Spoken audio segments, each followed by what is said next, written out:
Hey guys, what is going on? It is RC Knockout and I am back with another video. Now if you are new to my channel, my name is Nolan. In today's video, I have got the cheapest Traxxas Stampede project out with me.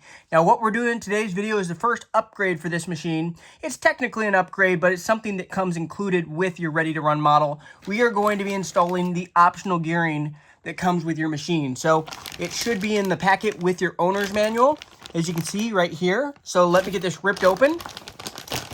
And I'm going to show you how to install it. It's pretty straightforward.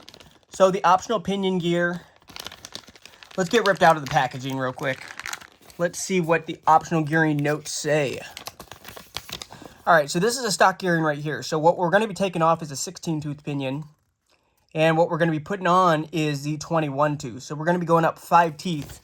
So that's a pretty significant increase, and that's supposed to bump the top speed up to 30 plus miles per hour. Now, I can already confirm doing one speed test with this machine with a 2S and a nickel metal hydride, it reached up over 25 miles per hour with the stock gearing. So really, that's not too bad. So I'm very interested to know how fast it's going to go with the optional gearing installed.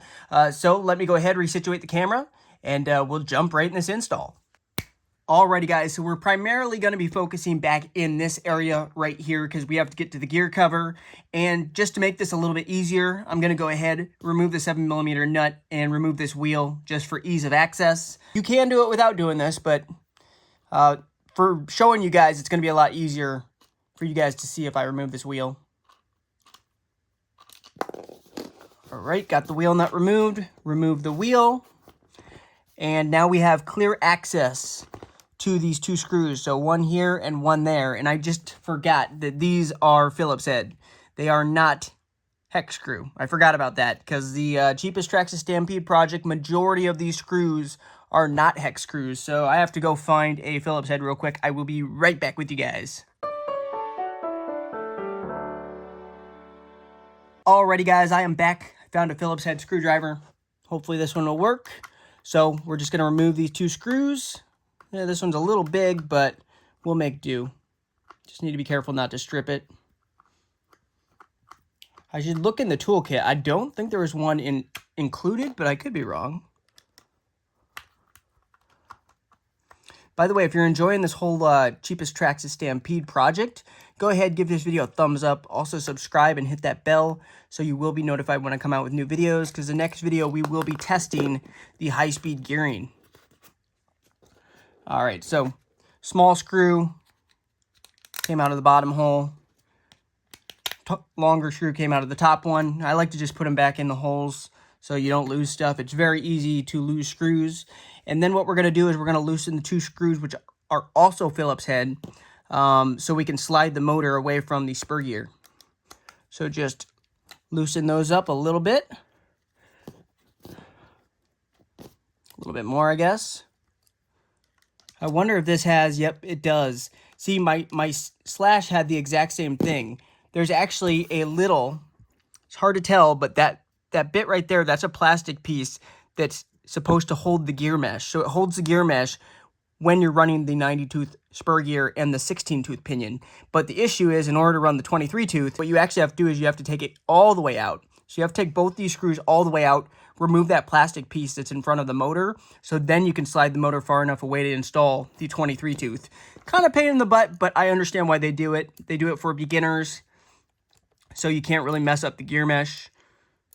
But it's kind of weird because I don't think they don't include one for the high-speed gearing, just for the low speed. So if you want to keep it bone stock, it's more or less impossible to get your gear mesh wrong. All right, and here's the piece right here. Let me get my Stampede pushed around. I don't know if you guys can see in there, but right down in there, that's a plastic piece that needs to be removed. So this whole piece right, let's see if I can push it. There. See that piece? Come on. Here, let's get this one a little bit further out. Maybe this one's not unthreaded all the way. There we go.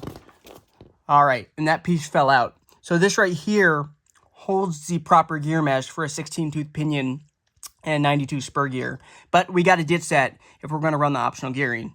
So now let's get the motor screwed back on. We'll remove this pinion put the high-speed gearing on. Like I said, this really isn't that difficult. It's actually pretty simple. Line these holes up.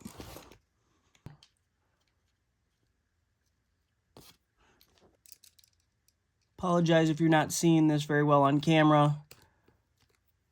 It's kind of hard to show, especially when I'm fumbling around, and this isn't quite the right size. It's a little too big of a Phillips head I'm using. Come on, thread in. Is that threading in? I think we got the bottom one started. Yeah, top one is not. Is it? Oh, maybe it is. Okay, I think we got both of them. And as you can see now I have the motor actually slid further away. So that's as far as it can slide right there. So I'm going to tighten this, not all the way, because we still got to get the pinion off and adjust the motor. Okay, so to get this pinion off, I believe that is most likely a 1.5 mil. So that's going to be your very, very small Allen's key. That just comes off like such. And then we'll grab the optional high-speed gearing. And in comparison, you can see quite a bit larger. Nearly double the size. So, you know, it's only 5 teeth more. It's 21 at 16, but as you can tell, that gear is quite a bit larger than the stock one. It comes with a new grub screw, which I'm going to use a small dab of thread lock on this grub screw so it doesn't come undone. So just get a small dab. Got dog hair all over. Apologize, I have dogs. Yeah, that's a little too much. It's dripping. Okay, all right, we're good. And then go ahead, thread that in. Then we can go ahead and put the pinion gear onto the motor shaft, like such. And then we're going to tighten it down right onto that flat part on the motor shaft. So like that. Hopefully you guys are seeing all right, because I feel like my lighting's not the greatest, so I do apologize. Never can get stuff right. There's always some sort of problem.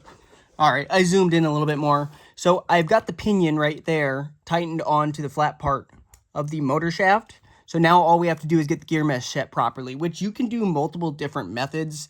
I know a lot of people teach doing the piece of paper method. So you put a very thin strip of paper in between the gears, push it together and tighten it up. But really, I do it by feel. And for 48 pitch gears like this with this many teeth, it's kind of hard to mess it up. So really, all you got to do is make sure it's on there tight, but not so tight where everything's binding. So I'm just going to go by feel and tighten this down.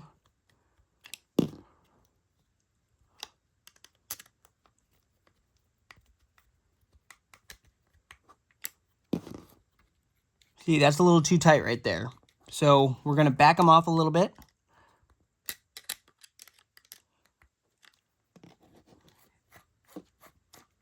And we want it just where they're obviously getting good contact, the teeth, but not where there's any type of binding.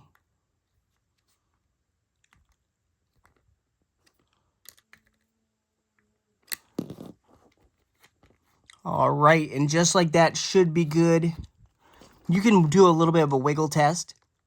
There's a little bit of wiggle room in there. So that should be just right. So now all we have to do is put the spur gear cover on, get the wheel thrown back on, and it's as simple as that to put the high-speed gearing on. So pretty straightforward. I might actually slide this a little bit because the gear is not quite in line. Yeah, I'm going to loosen this because my gear is not perfectly in line with the spur gear. There we go. Snug that down.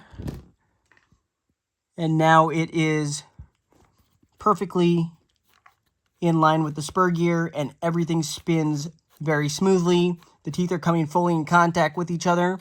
So it's as simple as that, guys. If you want to use a paper technique, you can, but really I think it's just easiest to do it by feel. Just push them together, and if it's hard to spin this, if there's too much resistance, just back it off a little bit and just slide the motor ever so slightly away until you have nice, smooth, easy motion like that.